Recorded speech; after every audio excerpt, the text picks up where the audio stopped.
If you're in your 20s, 30s, or even 40s, then you're going to want to pay attention to this video because you are in a very good position to come out of this market crash strong. But it's only going to happen if you follow these steps and avoid screwing yourself over. Because really that just seems to be the human condition. We just love screwing ourselves over. We got all this potential with our prefrontal cortex and these incredible opposable thumbs. But all we do is combine it to point back at ourselves and ask, how can I screw this guy over today? So let's avoid that, and this video will help. But first, if you haven't already, make sure you get our explosive stocks checklist, because this is one of those strategies you can employ when the markets are this crazy. This checklist will help you find stocks that do well in this volatility so you can still make money even if it is a bear market. It's free, and there's a link down below in the description and comments to download it. So when it comes to market crashes and bear markets, there's a few logical things that we all know. First off, market crashes, they're a natural part of the business cycle. You know, we get booms and then we get busts. It's happened forever, it's going to continue happening. And in fact, you could even call these crashes that we have good. Well, it'd be better if it wasn't a huge crash, but what it does is clear all that excess, all the rot that's occurred in the market over, the bull years. So all the BS that happened over the last 10 years, we're going to clear that out right now. I'm talking about all the stupid spending from these idiotic companies that somehow get all this money, because when money is cheap, that's what happens, to the point where you have 6 different electric scooter companies, scooters on every block. In reality, we barely need even one scooter company, and if we did have just one, it should have been Razor, because that's what I grew up on. And if you're wondering when I'm ever gonna stop mentioning electric scooters in every video, the answer is never, because I'm never gonna forget how stupid these things are. Well, they're kind of fun until you die. So at least one good thing is that we probably won't see many of these companies after this period. And that's just one example how crashes clear stuff out. Another logical thing that we know is that a crash should be okay for you as long as you're in that group I was talking about, 20s, 30s, and 40s. Because you're young enough that you don't have to face retirement for a while, so you really shouldn't be that stressed out. Well, I mean, it does get kind of stressful as you get older because you start waking up sore for no reason. You could drink just one beer and not get drunk but still be hungover the next morning. You're tired all the time, you're working nonstop, and eventually you start envying your ancient ancestors that never made it past 30 or 40 because it just starts making more sense why they ended it. Maybe your caveman ancestor walked into that mountain lion on purpose. The lower back pain was too much. But as far as your investment accounts go, no, you shouldn't stress because you know stocks are going to pay off better over the long term compared to other less volatile assets like bonds. Because what do we know? The more risky an asset it is, like the more volatile the prices are jumping around, the more reward you tend to get. And sure, like I said, all these things are logical. We all know them, but that doesn't mean that market crashes and this crazy volatility doesn't make us crazy too. So we got to remember the few things that we could actually control in this scenario, because what you can't control is the stock market or the economy. It's going to do what it's going to do. That's completely out of your hands. Like I said, these are long-term cycles that have gone on forever and just will continue to go on. You can't control it, just like you can't control your significant other. If they start acting wild on you, the only thing you can control is immediately leaving to find someone new.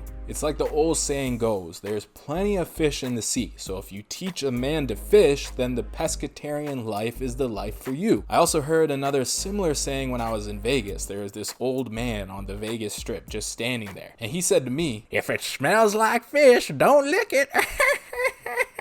So I'm not entirely sure what he was referring to. He just came out of what looks like a strip club. He was a little tipsy, beyond his normal tipsiness because, he was a little old, so he's always close to falling over. But anyway, hopefully that helps you out in the stock market. So what I was saying is that we got to focus on the things that we can control when it comes to our investment accounts. So the first thing you can control is how you're actually saving money. Because you know what the best way to increase the absolute amount of money that you can make in the market is? Just contribute more to your accounts. And where do those contributions come? Well, they come from your savings. So the more you save, the more you can invest and the more money you can make in the market. And those are all things that you can control. So most people, they should have a steady contribution plan. So rain or shine, like once a month, you're putting money into the market. You end up being disciplined and contributing on the way down and also on the way up, regardless of what the market is doing. And over time, as you're looking at it over the long term, you're really going to compound your results doing that. Because sometimes more money doesn't mean more problems. It just means more money, especially when we're talking about adding more money to your investment investment account. So like I said, the amount that you can contribute, that's something you could control. You could do more or less. And that control will definitely make you feel better, especially when you know you can't do anything about what the market is doing. So if you want to make yourself feel better, feel like you do have some control, then save more and contribute more. And you can remind yourself how much this is going to pay off in the future. And honestly, right now is the perfect time to save money because we're all quarantined anyway. Sure, I mean, the less you spend, the more the economy dies, but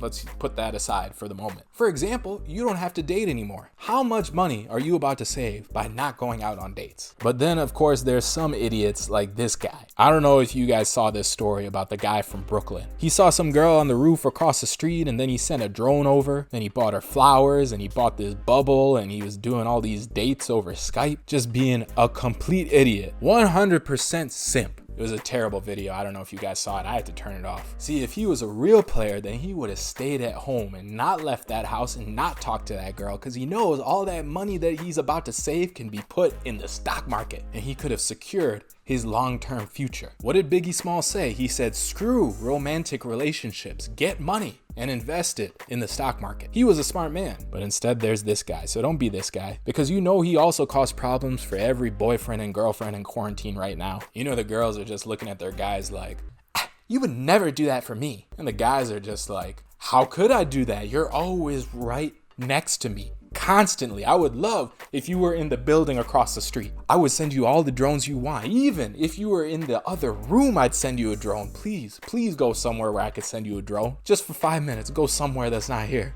Excuse me? Before this quarantine happened, I actually decided to cut down on a lot of my expenses for this same reason, because I wanted to invest more. It makes sense, you know, and I'm a real player. I invest. And one of my big expenses was eating out at restaurants. Somehow I got into this habit of having these fancy dinners that cost over $100 for just 2 people. And the food was always like just okay. It was pretty much disappointing every time because it never lived up to the price tag. And the desserts, well, the desserts were trash just constantly because everybody's trying to be too fancy at a fancy restaurant. Like I would try to order something with chocolate in it, right? But for some reason, everything you order with chocolate also came with beets, either beet sauce or beets on the side, and it was just really strange. I didn't know what this fancy people trend was. Beets and chocolate? Like look at this right here. This is beet fudge. Fudge on top of a beet. Why would you do this? Who likes this? Vegetables are for dinner, not dessert. There's really only one case where I think it would work, and it's for this guy. But none of us are Dwight, so none of us should be playing around with beets for dessert. Or another trend was putting chili powder all up in any chocolate I was trying to have. Why do I need that? I'm already Indian. I eat so much spicy food. I don't need spicy chili flavored chocolate. The only chili I want in my chocolate is at Chili's, the molten chocolate lava cake. Incredible dessert for an incredible price. Definitely check it out. Link down below in the description and comments. No, I'm kidding. There's no link down below. Just go to Chili's. No, don't go to Chili's. That's bad advice. There's a quarantine. And this is a video about saving money. So no, just forget about this. Honestly, after those meals, I would drive home and pass a McDonald's drive-thru and just think,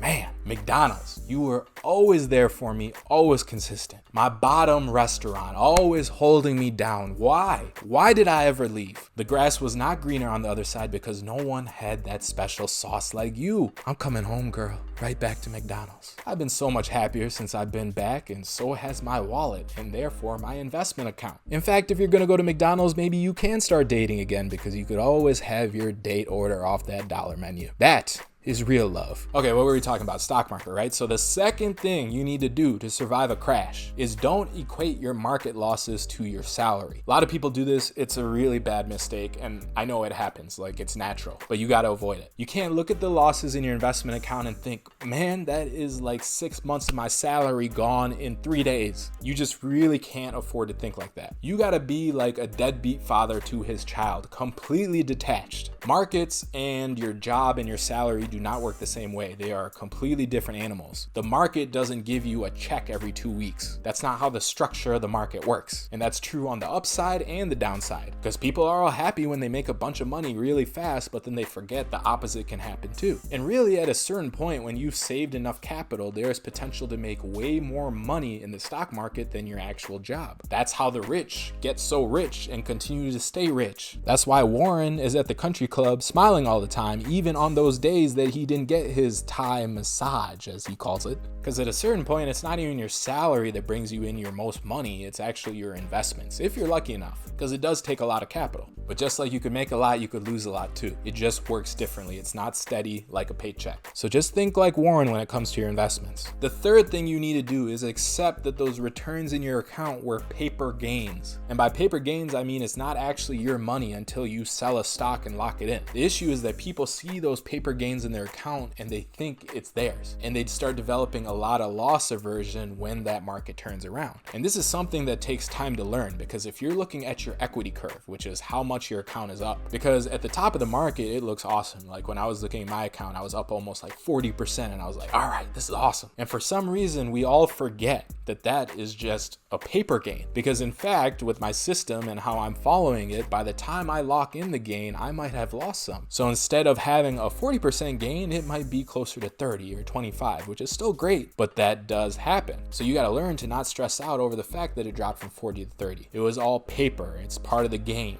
Got to detach from it. It's not yours until it's in your pocket. There's another saying about that, right? A bird in the bush is worth 2 stones in your pocket. That actually doesn't make sense. It's a bird in your pocket is worth 2 in the bush. It's an old bird collector saying. Fourth thing, do not focus on the time that you lost. Once again, people will look at their investment account and think, man, it took me so long to build that up and it's gone in just a few weeks or a month. And yeah, that's true, but you can't stress out over it, because again, that is the structure of markets. That's how they work. It's an escalator up and then an elevator down. That's how it's always been, and that's how it will always continue to be. But somehow, when you look at the stats, stocks are still the best long-term investment, right? So it works out. So don't stress about that time. Don't attribute it to that. And a lot of what I've been talking about this whole video happens when you don't understand the structure of markets. Because if you don't understand it, then you start trying to fight it. It's like if you don't understand gravity and you keep trying to jump and you're wondering why you're not getting to the moon. You're going to be frustrated. Can't break the laws of physics unless you get into the quantum realm, I think, maybe. Just like you can't break the laws of markets. You can't bend the market to how you like it. The market is a dominatrix and you got to do what it says. Otherwise, you're going to get hurt. Like Chuck here. Are you guys excited for Billions? I'm excited. No, I'm not getting excited from this scene. I'm excited for Billions. I think I'm gonna start making those Billions videos again real soon. Can you imagine their kids walking in? Mommy, what are you doing to daddy? You're not gonna do that to me, are you? I'd definitely be scarred for life. Now, the fifth thing you wanna do is invest in yourself during these times. Because once again, you can't control the market, but you can control yourself. So educate yourself about the market during this time. Like I was saying, understand the structure of the market so that it helps you in the future, because there's gonna be another crash. We're gonna go through another bear market in our lifetimes. But one of the things that helps you get through it is understanding the logic behind it, understanding the history, understanding how markets move. Then the emotional stuff doesn't get to you as much. You don't get as frustrated, you don't get as crazy, you don't get scared. That prefrontal cortex that I was talking about, you can use it to cut through that emotion and keep yourself safe. So put all that nervous energy that you have from sitting and watching prices fluctuate and put it into actually learning. But the big thing to remember though, when you are learning, is don't all of a sudden change up everything that you were doing before, because you could end up hurting yourself more. So for example, if you were buy and hold before you came into this market, then continue to buy and hold. Don't learn some market stuff and get some false confidence and then change everything and then screw yourself. You always got to be smart about how you apply new things. Now, I'm not saying don't try the new things, because like this explosive stock strategy that I was talking about with that checklist down below in the link in description, if you haven't gotten it yet, this is something that you can try out and learn over time. Yes, it can give you immediate results too, but you're not going to use this on your retirement account straight out of the gate. That'd be crazy. Like if I'm trying a new strategy, maybe I take some of that money that I'm contributing every month and siphon off a small portion to the new strategy to test it. And then once I'm comfortable with it and then I see how the old strategy is performing, I can slowly make the transition. But you don't want to be going balls deep into a new strategy just because you're scared of what's happening. You got to be smart about it and transition in the right way. Okay, if you like this video, make sure you subscribe so that you see all our new videos. Like I said, I'm about to go back to Billions. That scene just now really inspired me. I think it's the home decor.